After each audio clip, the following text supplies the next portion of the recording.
Good morning. A central responsibility for any government is to do what's necessary for economic stability. This is vital for businesses making long-term investment decisions and for families concerned about their jobs, their mortgages and the cost of living. No government can control markets, but every government can give certainty about the sustainability of public finances.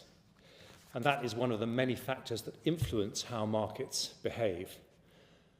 And for that reason, although the Prime Minister and I are both committed to cutting corporation tax, on Friday she listened to concerns about the mini-budget and confirmed we will not proceed with the cut to corporation tax announced.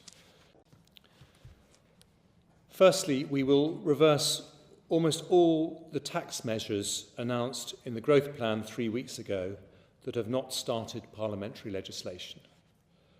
So whilst we will continue with the abolition of the health and social care levy and stamp duty changes, we will no longer be proceeding with the cuts to dividend tax rates, the reversal of off-payroll working reforms introduced in 2017 and 2021, the new VAT-free shopping scheme for non-UK visitors, or the freeze on alcohol duty rates.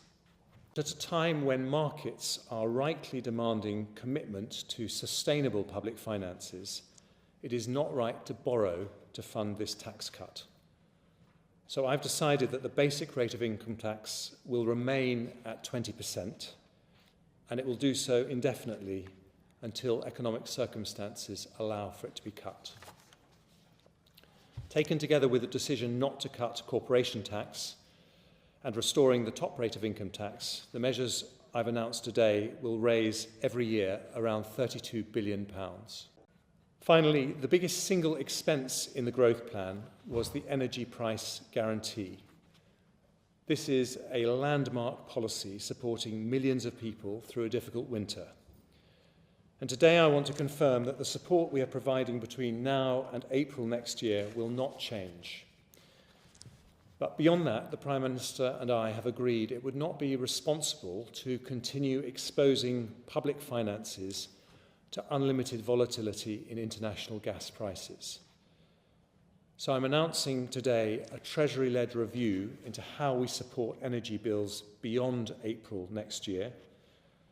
The objective is to design a new approach that will cost the taxpayer significantly less than planned, whilst ensuring enough support for those in need. Any support for businesses will be targeted to those most affected, and the new approach will better incentivise energy efficiency. There will be more difficult decisions, I'm afraid, on both tax and spending as we deliver our commitment to get debt falling as a share of the economy over the medium term. Well, the Prime Minister is not under a desk, as the Honourable.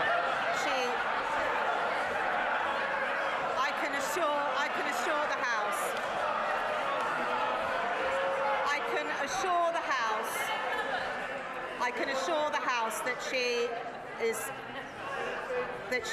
with regret, she is not here for a very good reason. I guess under this Tory government, everybody gets to be Prime Minister for 15 minutes. The country, Mr. Speaker, the country is in an economic crisis made in Downing Street. Because they've lost all credibility, government borrowing costs have soared, mortgage rates have ballooned, markets need reassuring. And there is long-term damage that can't be undone. Once you've crashed a car at 100 miles an hour, you've damaged it for good. Jeremy Hunt has essentially taken up the mini-budget and basically ripped it to shreds, apart from two measures which were already in place.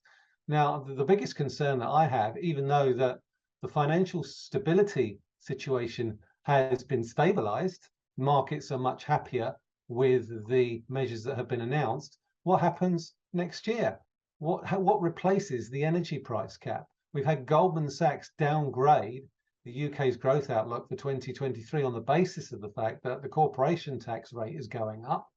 Well, what's going to happen to consumer confidence in the absence of new price measures with respect to energy prices? The UK government is going to have to hope that gas prices continue to fall heading into 2023. Otherwise, the UK economy is going to look very, very difficult over the course of the next 12 to 18 months. I think the last thing the UK economy needs at the moment is more uncertainty. A general election would deliver that because it's not going to happen overnight. But having said that, neither does a new Conservative leadership contest. There are no easy options here, unfortunately. Truss is a lame duck Prime Minister. How does she recover from the shredding of her budget by Jeremy Hunt and a certain cohort of the Conservative Party? I think what needs to happen is the Conservative Party need to start talking to the country and stop talking to themselves, and then perhaps restore some semblance of credibility with the financial markets. That is going to take time. Financial credibility is hard won. It doesn't take long to lose it, but it takes a hell of a long time to restore it.